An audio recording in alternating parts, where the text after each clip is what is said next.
Amados hermanos, bienvenidos. Un placer saludarles y espero que cada uno de ustedes haya tenido un fabuloso fin de año. Y mis deseos son que el nuevo les traiga muchas bendiciones. ¿Cómo lo vamos a lograr?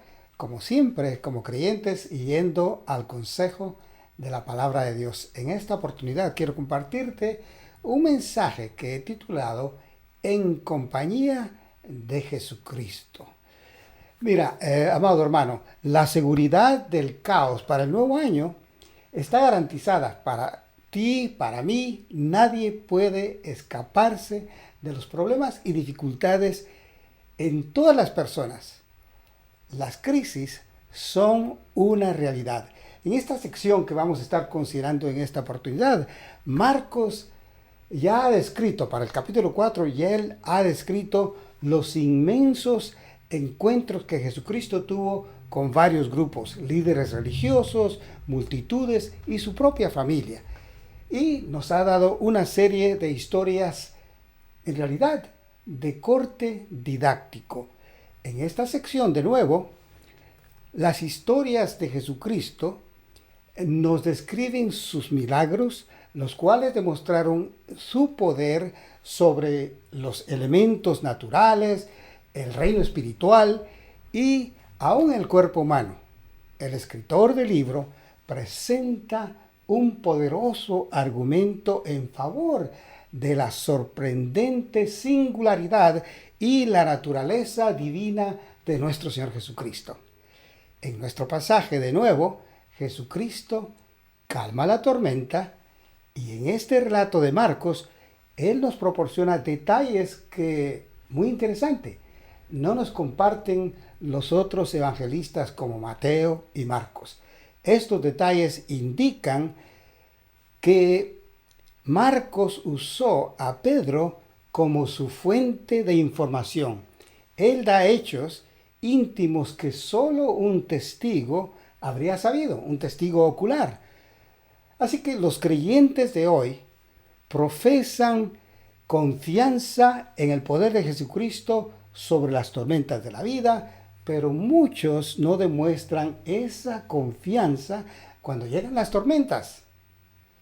Decir que creemos en Jesucristo entonces cobra un nuevo significado cuando realmente dependemos de Él. Dependemos de Él para todo. Cuando dependemos de Él para los problemas de la vida, las situaciones de nuestra salud y aún nuestra condición espiritual. Entonces hoy consultaremos la palabra de Dios y veremos que la Biblia tiene algo que decir acerca de lo que significa enfrentar la vida en compañía de Jesucristo. Él y solo Él nos brinda la calma en medio de las tormentas que seguramente enfrentaremos en nuestras vidas. Entonces, el primer punto que quiero compartirte en esta oportunidad es esto, que lo primero que tenemos que hacer es considerar lo que no significa vivir en compañía de Cristo. ¿Qué quiero decir con esto? Que vivir en compañía de Jesucristo no significa ausencia de crisis. No significa ausencia de crisis. El versículo 35 nos dice que el ambiente bajo el cual se va a llevar a cabo esta nueva aventura de los discípulos con Jesucristo. Y el versículo abre con estas dos palabras: al atardecer. Jesucristo le sugiere a sus discípulos que Él, juntamente con ellos, van a embarcarse, van a dirigirse al otro lado del lago. Es decir, al lado este del mar de Galilea. El barco seguramente pertenecía a uno de los pescadores que están incluidos en el grupo de Jesucristo. ¿Quién puede ser? El apóstol Pedro. Pedro era un hombre acostumbrado a la pesca y para él no era inusual zarpar por la noche. ¿Por qué? Porque estaba acostumbrado a pescar a esas horas. De hecho, en Juan capítulo 21:3, si recuerdas, el apóstol Pedro y algunos de los discípulos de Jesucristo regresan de nuevo a la pesca después de su resurrección. Así que cuando Jesús terminó de hablar, los discípulos levantaron el ancla y zarparon.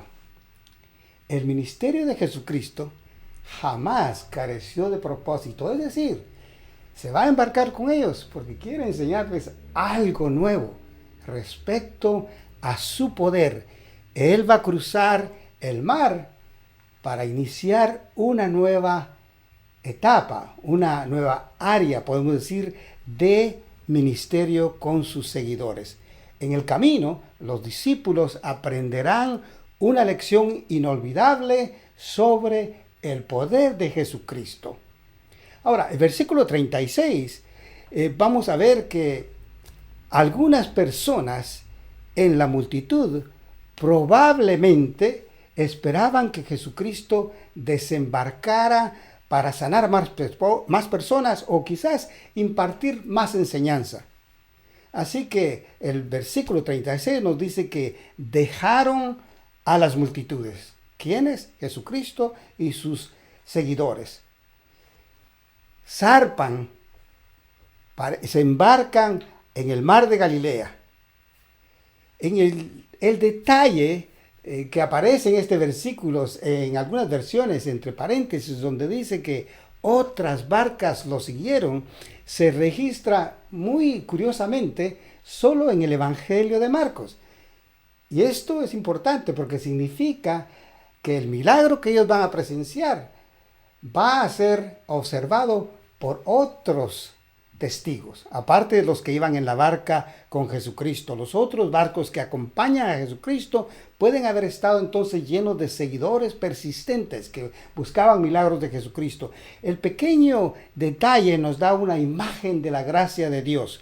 ¿Por qué? Porque muchas personas en estas otras embarcaciones también se van a salvar cuando Jesucristo calme la tormenta. Y el siguiente versículo, versículo 37, describe el mar de Galilea. Ahora, el mar de Galilea ha sido descrita como una masa inusual de agua. El mar de Galilea es relativamente pequeño, 21 kilómetros de largo por 11 de ancho, pero tiene 150 pies de profundidad y la costa está a 680 pies por debajo del nivel del mar. Debido a que está por debajo del nivel del mar y rodeado de montañas, es susceptible a tormentas repentinas. Los vientos se extienden a través de la tierra, ascienden y pasan sobre las montañas, creando corrientes descendientes sobre el mar.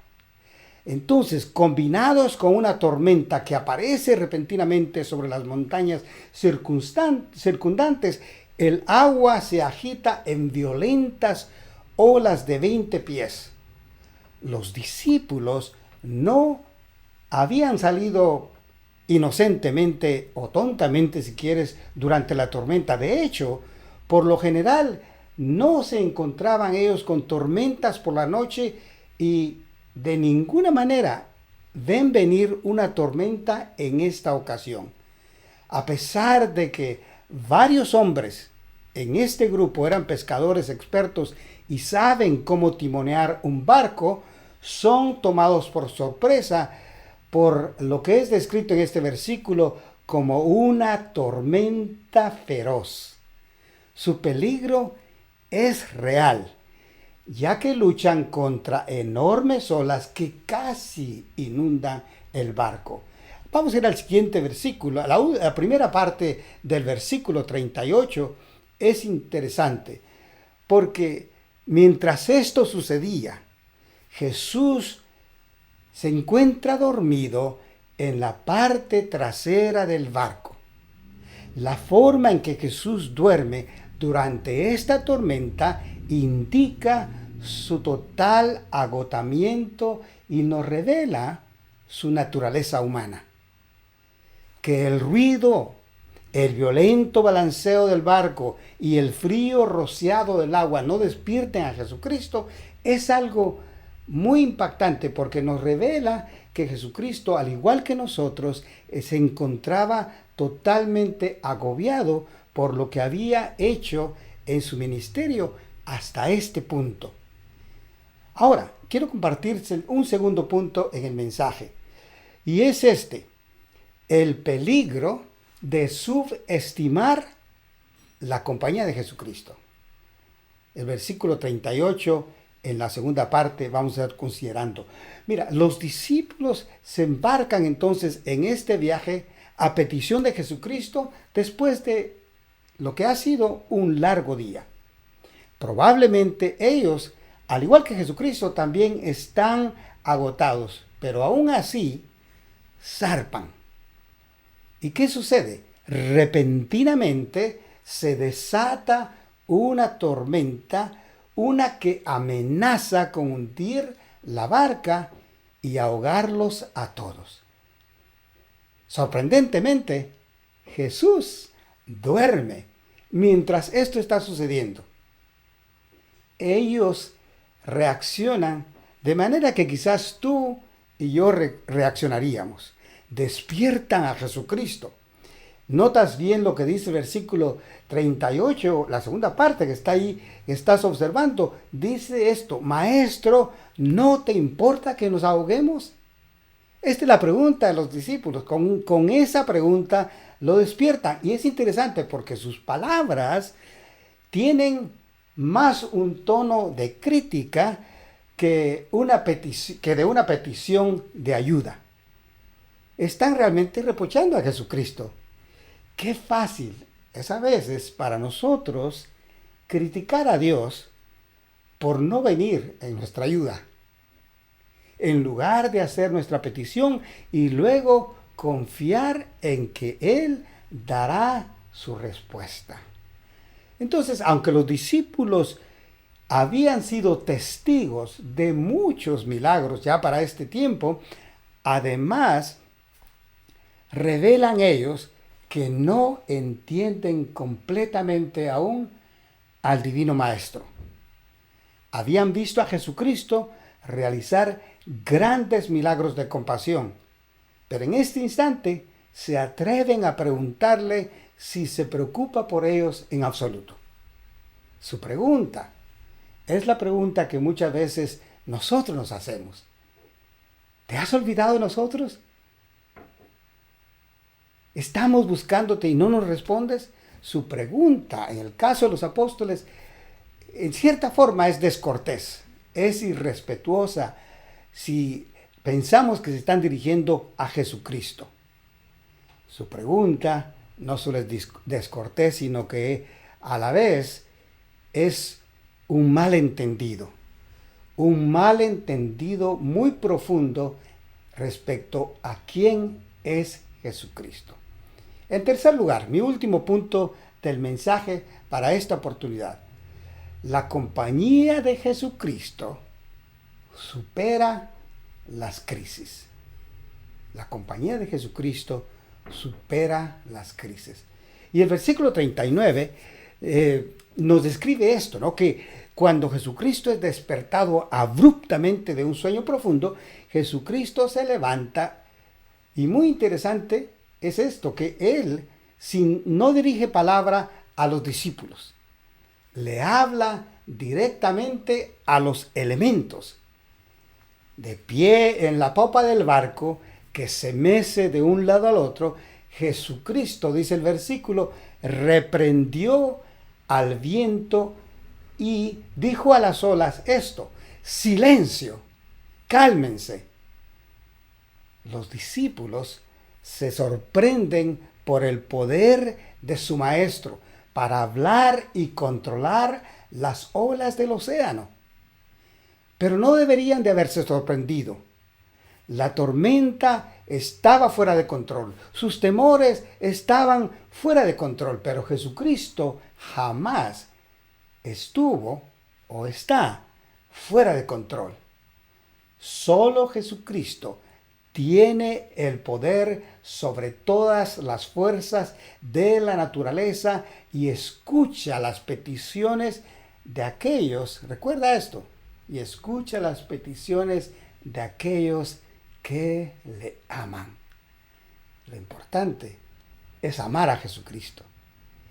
Ahora, el versículo 40, si lo vemos aquí en la pantalla, te vas a dar cuenta de esto, ¿no? Que los discípulos, que de nuevo ya habían visto a Jesucristo hacer milagros increíbles, ellos han sido testigos de estos, pero no han tomado, no se han apropiado del conocimiento de su poder para llevarlos a una conclusión lógica. Jesucristo le responde. Recuerda, ellos le despiertan y están quejándose. Le están reclamando de si no se da cuenta que se van a ahogar. Y Jesucristo le responde de esta forma. ¿Por qué tienen miedo? ¿Por qué tienen miedo? Y agrega otra pregunta. ¿Todavía no tienen fe? Jesucristo está haciendo dos preguntas cuyas respuestas debe ser lógica. Los apóstoles no deberían de tener miedo porque Jesucristo, su creador, su protector, estaba con ellos. La fe que Él les pregunta ¿por qué no tienen todavía? Tiene que ver con el hecho de que ya Él había hecho muchos milagros para ellos. Y Jesucristo, bien podemos agregar al final de la segunda pregunta, en mí, ¿no? ¿Todavía no tienen fe en mí? Ellos querían que Él hiciera algo. Por otro lado, Él quería que ellos tuvieran fe en Él.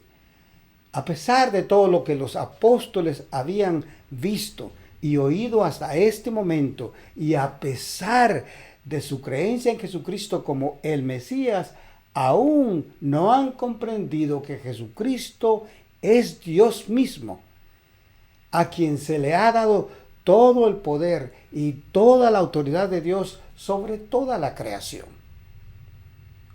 Ahora, el último versículo de nuestro pasaje, versículo 41, mira, los discípulos, aunque Jesucristo les está haciendo estas preguntas, no entienden, todavía no comprenden, porque la pregunta de ellos revela su ignorancia de quién es Jesucristo. Ellos hacen esta pregunta que está ahí en la pantalla. Dice, ¿quién es este hombre? Parece que es una pregunta retórica. Deberían de saber quién es este hombre, que es Jesucristo mismo, el Mesías, el Hijo de Dios. Ellos deberían haberlo sabido porque este milagro, el milagro que Jesucristo acaba de hacer frente a ellos, debería mostrar claramente la verdad de la identidad divina de Jesucristo. Está bien estar con el humano y compasivo Jesucristo, pero es más importante estar con el poderoso y sobrenatural Hijo de Dios. Estos hombres, al estar con Jesucristo, al ver este milagro, en lugar de reconocerlo como Dios, sienten terror. Para terminar, amado amigo, quiero que recuerdes algo muy importante. Que como creyente en el Hijo de Dios, vas a enfrentar situaciones difíciles. Vas a tener crisis. Las crisis son parte de la vida. Cuando venimos a Jesucristo, no se nos garantiza que no vamos a tener crisis. De hecho, nuestro Señor Jesucristo dice que en este mundo vamos a tener aflicción. Yo sé muy bien que a nadie nos gusta estar afligidos, pero Jesucristo agrega algo más. Él dice, en este mundo van a tener aflicción, pero confíen en mí, porque yo he vencido al mundo.